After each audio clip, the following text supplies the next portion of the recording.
내가 내게 진술한 모든 복과 저주가 내게 임함으로 내가 내 하나님 여호와로부터 쫓겨간 모든 나라 가운데서 이 일이 마음에서 기억나거든. 너와 내 자손이 내 하나님 여호와께로 돌아와 내가 오늘 내게 명령한 것을 온전히 따라 마음을 다하고 뜻을 다하여 여호와의 말씀을 청종하면 내 하나님 여호와께서 마음을 돌이키시고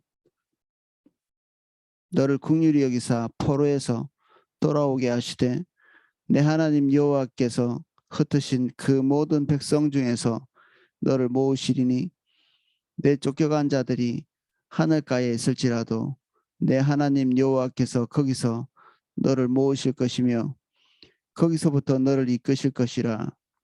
내 하나님 여호와께서 너를 내 조상들이 차지한 땅으로 돌아오게 하사 내게 다시 그것을 차지하게 하실 것이며 여호와께서 또 내게 선을 행하사 너를 내 조상들보다 더 번성하게 하실 것이며 내 하나님 여호와께서 내 마음과 내 자손의 마음에 할례를 베푸사 너로 마음을 다하며 뜻을 다하여 내 하나님 여호와를 사랑하게 하사 너로 생명을 얻게 하실 것이며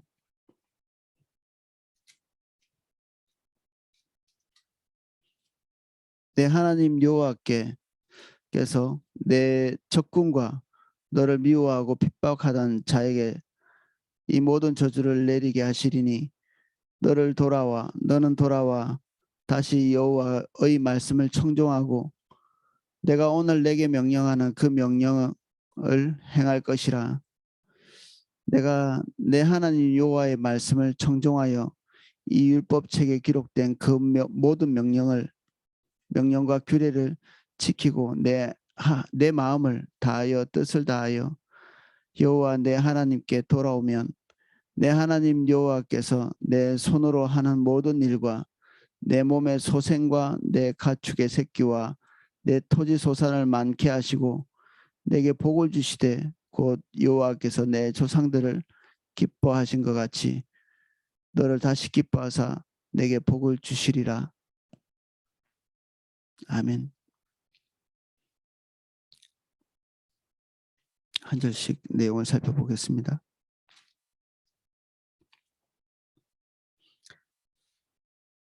내가 내게 진술한 모든 복과 저주가 내게 임함으로 내가 내 하나님 여호와로부터 쫓겨간 모든 나라 가운데에서 이 일이 마음에 기억나거든.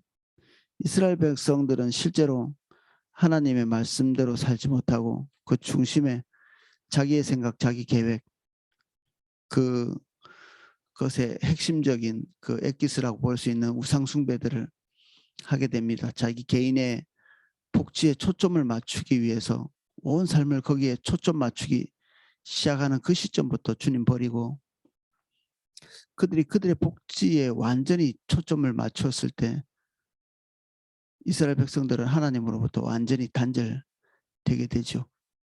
그래서 그들이 그 안정의 그 목표로 삼았던 그 이스라엘 땅 자체에서 뿌리가 뽑혀서 포로로 잡혀가게 됩니다.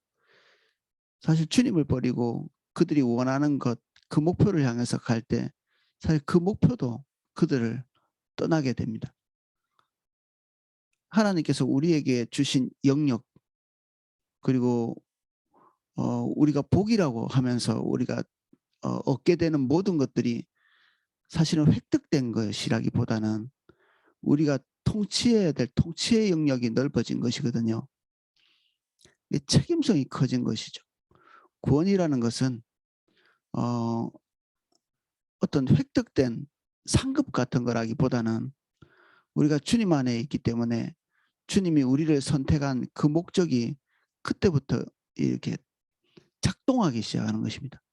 구원이 작동하기 시작한다. 구원을 획득하는 게 아니라 하나님께서 우리를 선택하시고 하나님의 뜻을 우리를 통해서 그 구원과 함께 이루시기 위해서 구원의 시스템이 작동하기 시작하는 거죠. 그래서 우리는 그 작동해가는 시스템을 가지고 하나님의 소중한 일들을 할 수 있는 어떤 패턴으로 들어가게 되는데 이것은 우리 손에 잡힌 것, 우리 영역에 들어온 것을 우리가 잘 통치함으로써 주님의 뜻을 세워가는, 그래서 우리 눈에 보이는 것, 우리 영역에 있는 것은 다 우리의 통치의 영역이지 우리 것은 아닌 거죠. 우리 것, 획득된 것, 내 것, 내 목적으로 해도 괜찮은 것, 이런 영역은 구원받은 자에게는 없는 것이죠. 우리의 사사로운 목적을 가지고 통치할 수 있는 영역은 없는 것입니다. 우리가 하나님을 복으로 이해한다면 우리가 그분을 수용하고 받아들이면서 획득되어진 모든 축복이라고 볼 수 있는 부분들을 다 책임으로 이해해야 되는 거죠.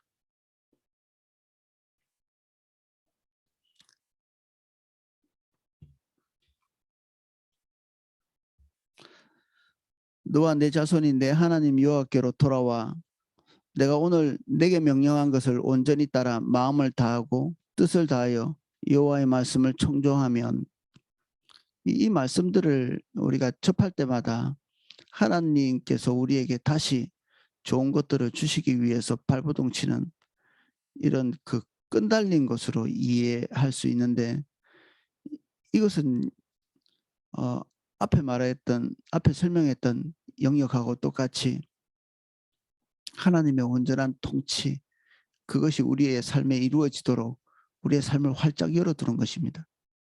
하나님 앞에서 하나님께 돌아왔다는 것은 우리가 하나님의 통치를 수용했다는 말과 동일한 말입니다. 무엇을 통치하시든 우리 어떤 영역이든지 주님께서 개입하셔서 그것을 주의 뜻대로 통치하실 수 있도록 열어드리는 거죠.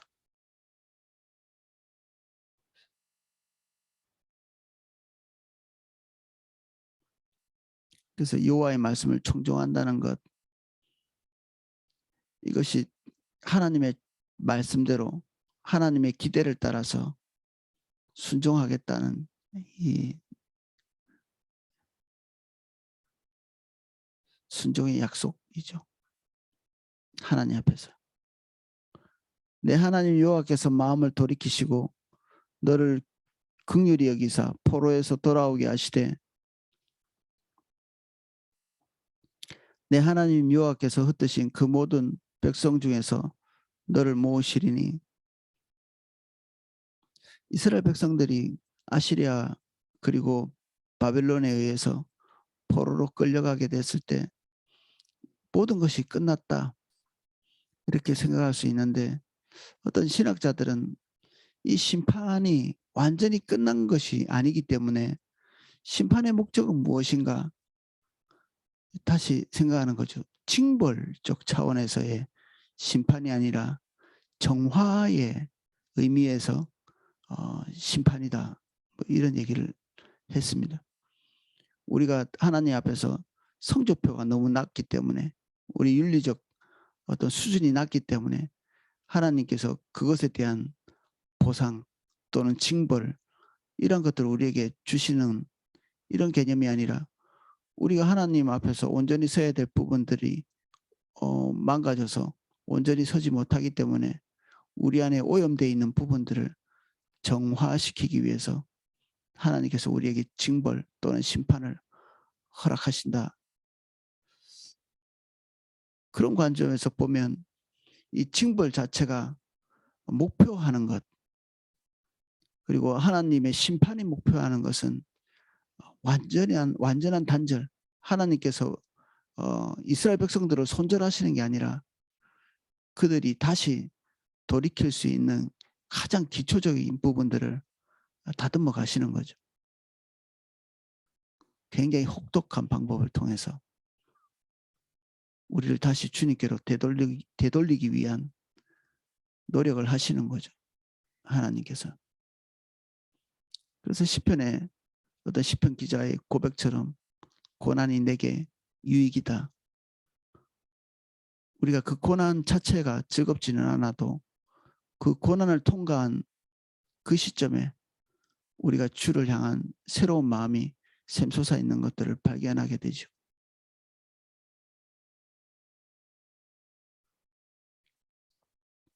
그리고 이스라엘 백성들이 그렇게 포로로 끌려가고 난 다음에 회개하고 돌이켰을 때 여기서 말한 것처럼 똑같은 일이 일어납니다. 총 3차례에 걸쳐서 이스라엘 백성들이 다시 고국으로 돌아오게 되죠. 1차는 BC 537년 스룹바벨과 예수아와 함께 돌아오게 되고 2차는 458년에 에스라와 함께 3차는 444년에 느헤미야와 함께 돌아오죠. 하나님이 약속하신 딱 그대로입니다. 이스라엘 백성들의 마음 안에 하나님에 대한 사랑이 다시 회복된 거죠. 거기서 뭐 계명이 온전히 지켜졌다기보다는 그들의 마음이 하나님을 향해 포커스가 맞춰져 있었다. 이렇게 이해하면 되겠습니다. 사실 70년이 지난 다음에 그들은 외국에서 모든 기반을 다시 잡고 거기서 눌러 앉아서 살도록 다 어느 정도 적응은 됐을 거거든요. 우리나라 사람도 러시아나 연해주 이런 데 끌려가 가지고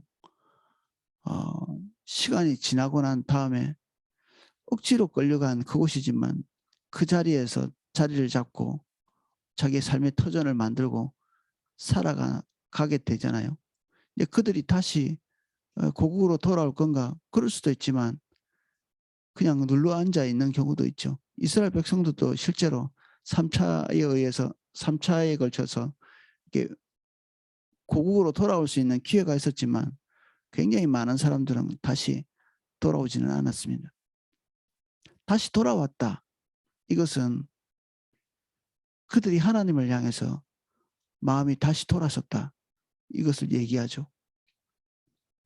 끊임없이 혹독한 일들만 그들에게 있었다. 애굽처럼. 그러면 민족 전체가 돌아왔겠죠. 근데 그런 것이 없음에도 불구하고 하나님에 대해서 마음을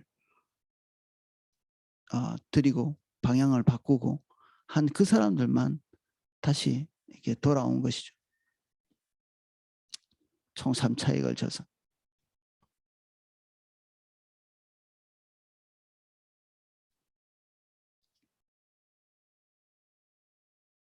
사절. 내 쫓겨간 자들이 하늘가에 있을지라도 내 하나님 여호와께서 거기서 너를 모으실 것이며 거기서부터 너를 이끄실 것이라.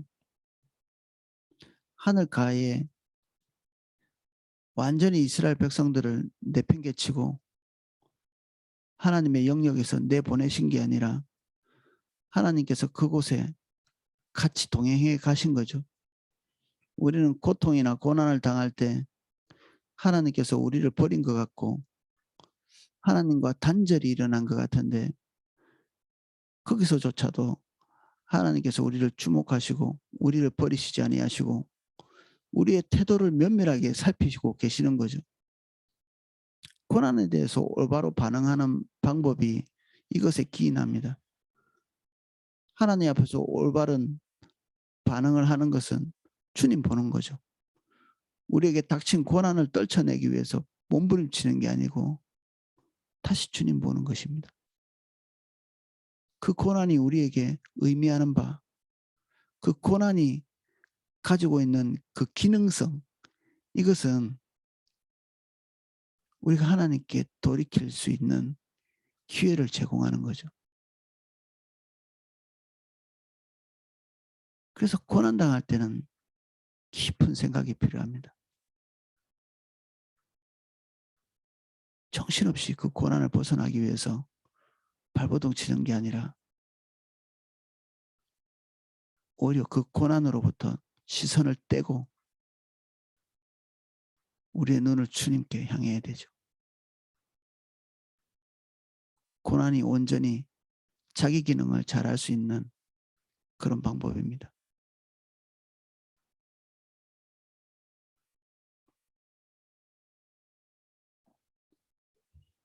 내 하나님 여호와께서 너를 내 조상들이 차지한 땅으로 돌아오게 하사 내게 다시 그것을 차지하게 하실 것이며 여호와께서 또 내게 선을 행하사 너를 내 조상보다 더 번성하게 하실 것이며 이것도 우리에게는 특권을 회복시키겠다는 그런 의미가 아니라 하나님께서 우리를 통해서 하시고자 하는 일을 다시 재개할 것이다.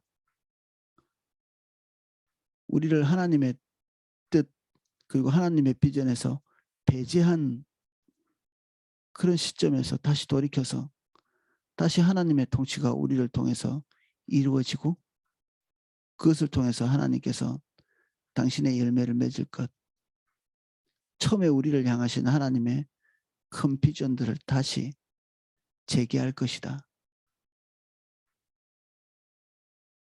다시 우리가 책임을 감당할 수 있는 존재로 다시 회복시킬 것이다. 거죠.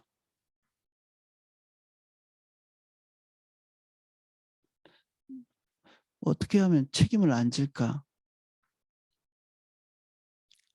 좀 몸과 마음이 가볍게 내일이나 잘 챙기면서 갈까? 그게 우리의 인생의 목표가 되어 있다면 우리는 아직 포로입니다. 포로. 하나님께서 우리에게 당신의 짐을 지게 하실 때 그때가 포로에서 벗어난 것입니다. 우리에게 다시 책임이 하나님께 져야 될 책임이 임할 때 그것이 우리가 돌아온 것이죠. 모든 것이 홀가분해서 아무 걱정, 염려, 근심 없이 살아가는 것이 아니라 교회와 하나님 나라를 위해서 가득 짐을 지고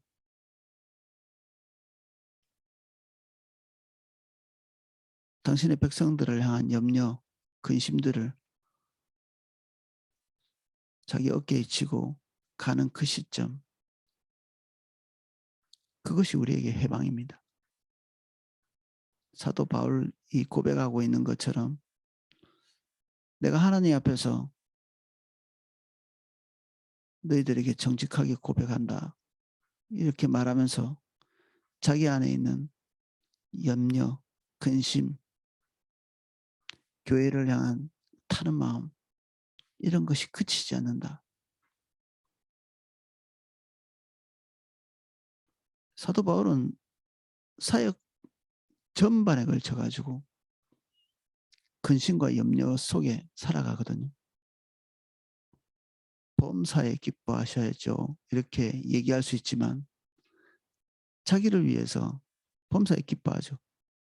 하나님께서 자기에게 베푸신 복지에 대해서는 범사에 기뻐합니다. 무엇이든지 간에. 그에게 주어진 책임, 하나님 나라의 짐, 이것은 그의 최우선적인 염려거리고 근심거리고 걱정거리죠. 우리도 바울같이 그런 고백이 있어야 되죠. 하나님 나라에 대해서는 홀가분하고 자기 자녀, 자신의 진로, 자신의 삶 이거에 대해서는 염려와 근심이 떠나지 않는 이게 믿는 자가 아니죠. 믿지 않는 자죠. 하나님의 백성이 아니고 혹시 하나님의 백성이라 할지라도 아직도 포로 상태죠. 세속의 포로. 너희들이 잘 알지 못하는 우상을 다시 섬기게 되리라. 이방에서 행하는 그들의 일이 이방이 가지고 있는 그 모든 그 우상들을 동일하게 섬기는 거였거든요. 이게 그들의 징벌이죠. 우리가 우리의 삶을 제1우선적인 우선적인 그 우선순위로 보고 달려가고 있다면 사실 그거 자체가 징벌입니다. 우리의 근심과 염려 이것은 아무리 세게 해도 해결되지 않는 것들이거든요. 끊임없이 하나만 해결하면 모든 것이 끝날 것 같은데 해결하고 나면 더 많은 것들 또 해결해야 되고 또 해결해야 되고 주님 따라가는 사람들은 자기 일을 점점 더 돌아보지 않아도 될 만큼 하나님의 간섭이 자신의 삶 안에 있죠. 자기의 가정, 자녀, 진로, 경제적 문제, 이 모든 것들에 대해서 그 본인이 책임지는 것이 아니라 하나님이 책임지는 선순환적 구조.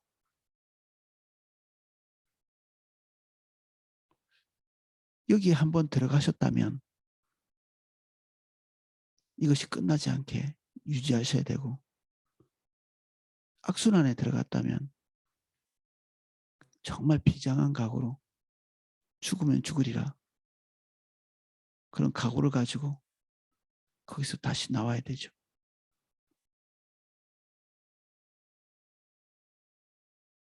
거기서 나왔는지 나오지 않았는지, 포로의 입장에서 탈출했는지 탈출하지 않았는지, 그것은 우리의 기도의 방향성을 보면 알 수 있습니다. 우리가 입을 열고 기도할 때 우리의 중심 안에 있는 가장 중요한 것들이 튀어나오잖아요.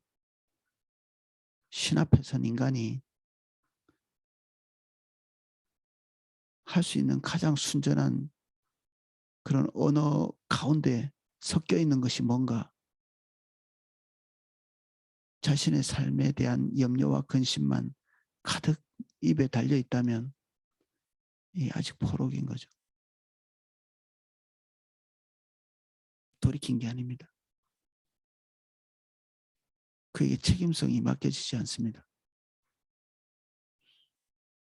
그리고 하나님의 것을 책임질 수도 없습니다. 왜냐하면 정말 이게 손톱만한 것도 짊어질 수 있는 에너지가 남아있지 않습니다. 자신의 삶을 돌아보고 난 다음에 남은 에너지는 없습니다. 항상 부족하죠. 언제나 하나님의 백성은 군인처럼 자신의 삶을 돌아보지 않고 접어놓고 주님 보고 달려가는 것입니다. 군인처럼 군사로 모집한 자를 기쁘시게 하기 위하여 자신의 삶에, 군인은 자기의 삶을 최소한의 것으로 축소시키죠.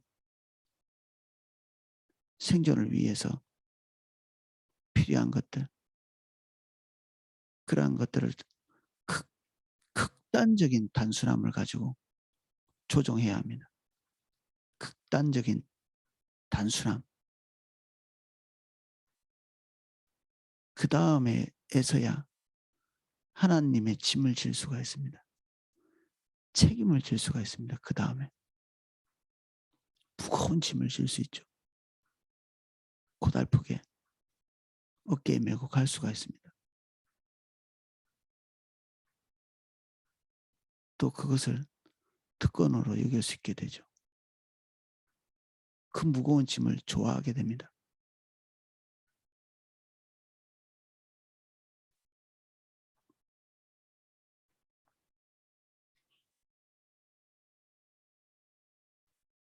(6절입니다) 내 하나님 여호와께서 내 마음과 내 자손의 마음에 할례를 베푸사 너로 마음을 다하며 뜻을 다하여 내 하나님 여호와를 사랑하게 하사 너로 생명을 얻게 할 것이며, 과거에는 이탈했지만 이 할례를 베푸는 것은 마음의 가죽을 베는 것이죠. 우리 마음에 꼬장꼬장하고 팽팽하게 되어 있던 이 마음의 가죽을 찢어버리고 하나님 앞에 깨어진 마음으로 나오는 이러한 과정이 우리에게 있을 것이다. 축복이죠. 우리 중심에는 고래 심줄보다 더 질긴 우리를 향한 마음이 있습니다. 자기의 착, 자기의 삶을 소중히 여기는, 하나님께서 그러한 것을 파시고 우리의 모든 삶의 방향성을 주님 곁에는 그런 일이 있을 것입니다.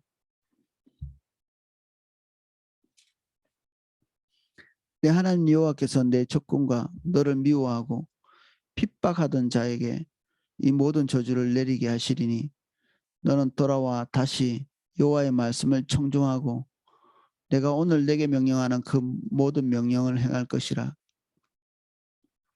수평적인 삶에서는 억울한 일이라는 것이 있습니다. 수평적인 삶. 이때 수평적이라는 것은 수직적인 것이 배제된 삶을 말합니다. 하나님과 우리 사이는 수직적이죠. 근데 이러한 것이 점점 희석되다가 나중에는 의식조차 되지 않거든요. 주님과 친밀하다는 것은 범사에 수직적인 관계가 세워져 있는 상태를 유지하는 것입니다. 하나님과 나와의 긴밀한 관계가 24시간 끊어지지 않는 상태가 되는 것. 그때의 수평적인 것들은 다른 의미를 가지게 됩니다.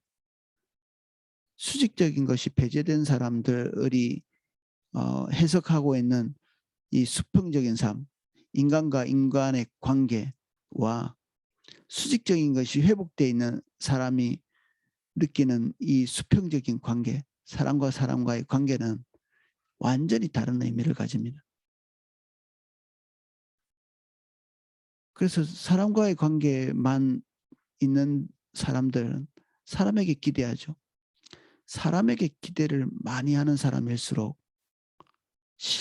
실망이 많고 그 실망과 함께 사람에 대한 앙심이 존재합니다. 앙심. 왜 나에게 내가 기대하는 만큼 안 해주지? 내가 기대하는 명예로움을 나에게 왜 선사해 주지 않지? 나는 사람들에게 이 정도 기대하는데 왜 이런 것을 주지 않는가?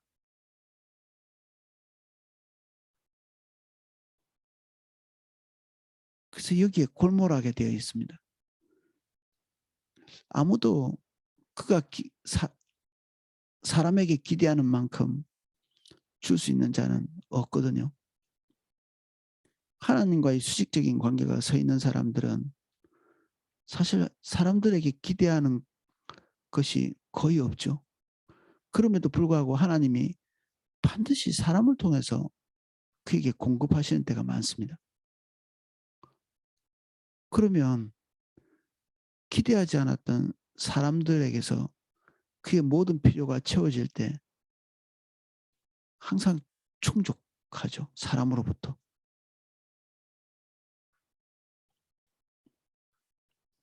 그래 모든 사람에게는 감사하고 하나님의 주권에 대해서는 풍성하게 열려 있고 그리고 간혹 사람들이 본인에게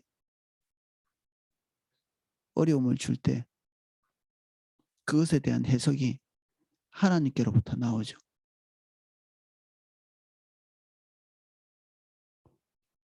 그래서 늘 그 주님 떠난 사람들의 특징이 상처를 엄청나게 외쳐댑니다.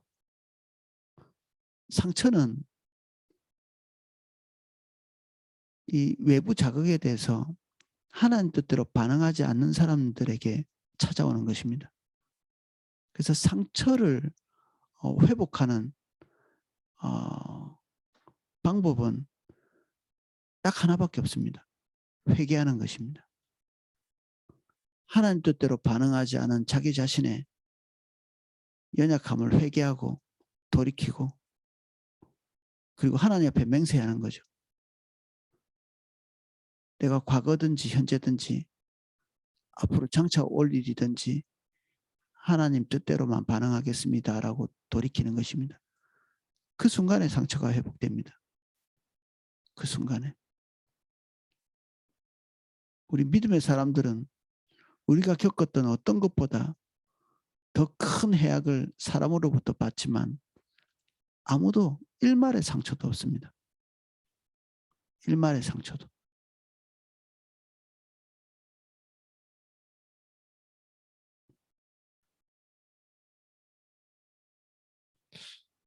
그래서 하나님의 백성들 마음속에 상처라고 하는 단어가 존재한다는 것 자체를 부끄럽게 생각해야 됩니다. 이게 자랑거리가 아니고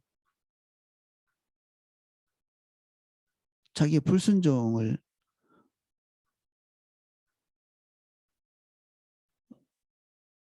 어떤 타당화시키는 그런 요소로 상처에 대해서 많이 말하는데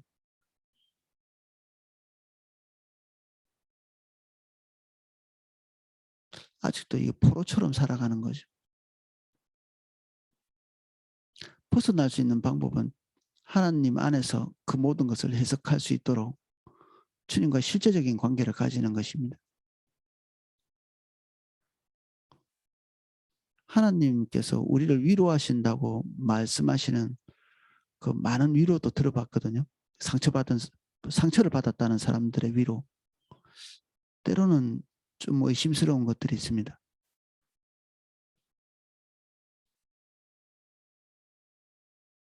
사실 상대방이 잘못하지 않은 것들도 되게 많거든요.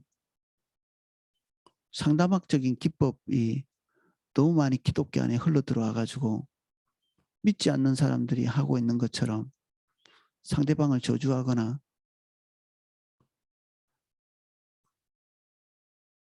또는 관계를 단절하거나 그리고 부정적인 감정에 자기를 내맡기거나 이런 것들을 통해서 속 시원해지는 방법을 취득하면서 상처가 치료된다고 이렇게 얘기하는데 사실 그런 것들은 상처 치유가 아니라 이렇게 가라앉히는 역할밖에는 하지 않죠. 사실은 상처가 더 고착화되게 돼 있습니다. 올바르지 않은 방법이죠.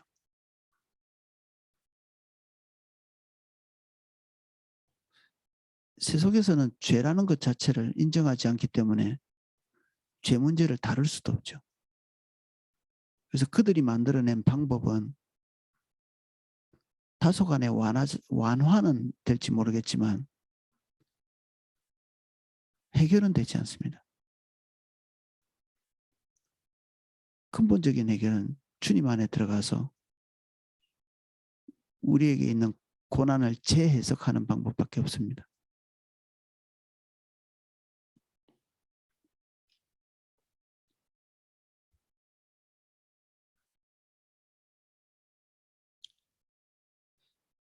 적군이 존재하고 그리고 우리를 미워하는 사람이 존재하는 것 이것은 우리가 처리해야 될 문제라기보다는 하나님께서 처리해야 될 문제이죠. 상대방이 우리에게 위해를 가한다고 우리보다 더 의롭지는 않습니다. 당연한 얘기죠. 그가 하나님의 관점이 살아있다면 우리에게 위해를 가하는 일들도 없겠죠. 올바르지 않기 때문에 그 올바르지 않음을 우리에게 쏟아붓는 것인데 그것조차도 하나님께서 우리의 삶에 허락하신 이유가 뭘까? 그거부터 보는 것입니다. 그래서 수평적인 관계에 있는 사람들은 영원히 원한을 풀지 못하고 영원히 자기 자신을 보지 못하고 당연히 해결책도 없죠. 우리에게 위해를 가한 사람에게 똑같은 위해를 가한다고 그게 풀어지겠습니까? 오히려 상처를 더 굳히는 그런 결과만 가져오거든요.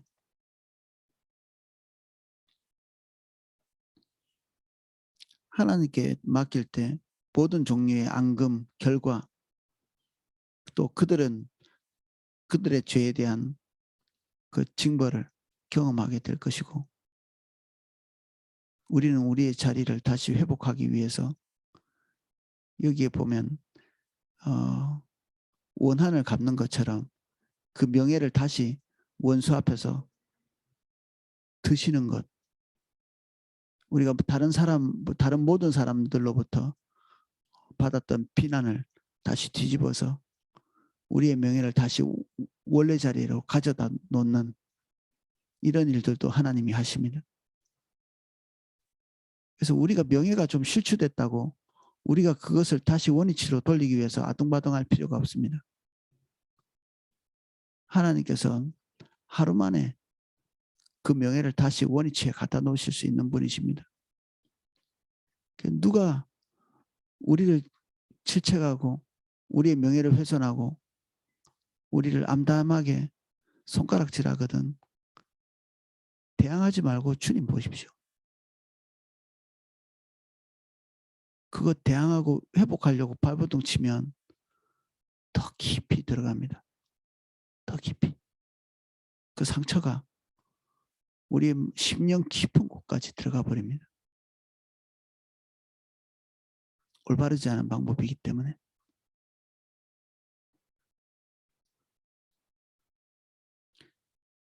내가 내 하나님 여호와의 말씀을 청종하여 이 율법에 기록된 그의 명령과 규례를 지키고 내 마음을 다하며 뜻을 다하여 여호와 내 하나님께 돌아오면 내 하나님 여호와께서 내 손으로 하는 모든 일과 내 몸의 소생과 내 가축의 새끼와 내 토지 소산을 많게 하고 내게 복을 주시되 곧 여호와께서 내 조상들을 기뻐하신 것 같이 너를 다시 기뻐하사 내게 복을 주시리라.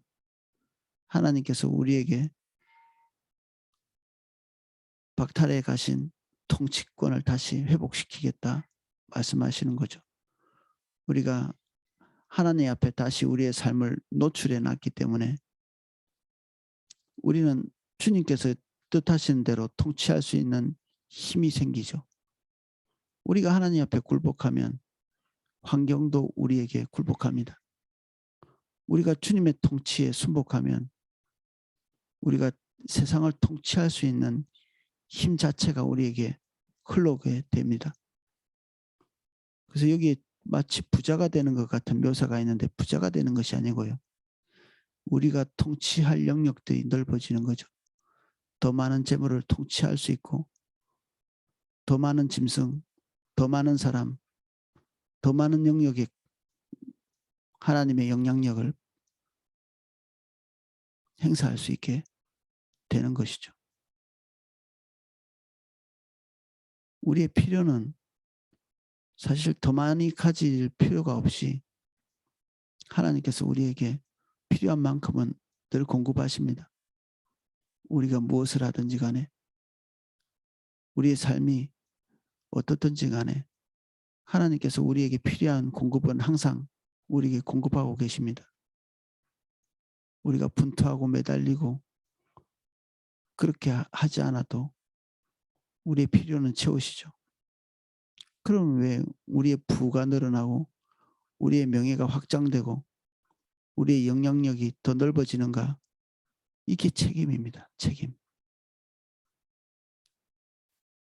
하나님께서 우리를 통해서 하시고자 하는 일들이 더 넓어진 것입니다.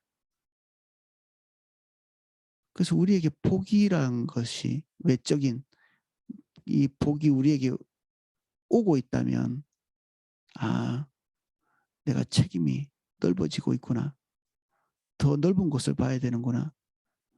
내가 더 많이 어깨에 짐을 져야 되는구나. 네, 그런 이해를 가지셔야 되죠.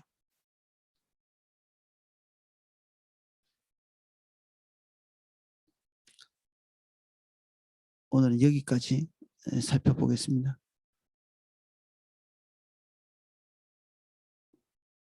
주님, 우리가 하나님의 짐,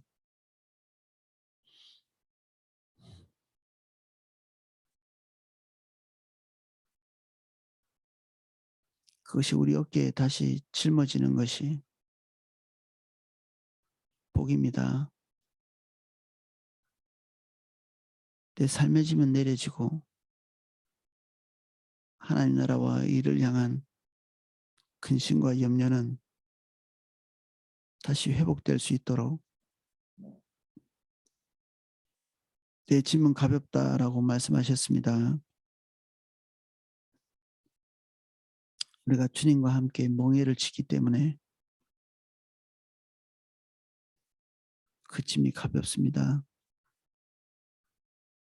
오히려 철멍에처럼 무거운 것은 우리의 삶입니다.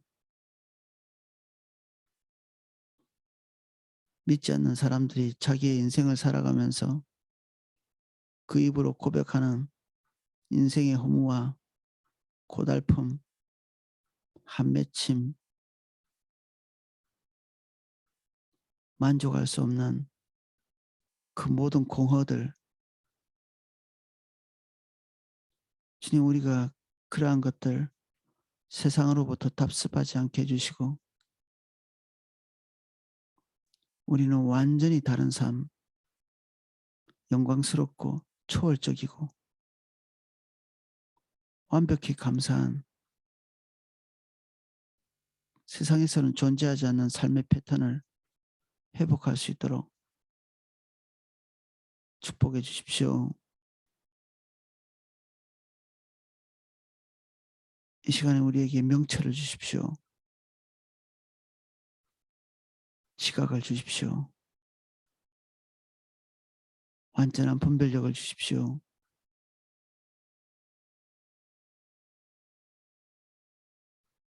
육신을 이기며 살 수 있도록 은혜를 주옵소서.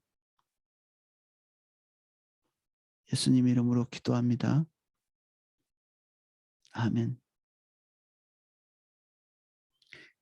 제가 기도하실 수 있도록 음악을 방송해 드리겠습니다.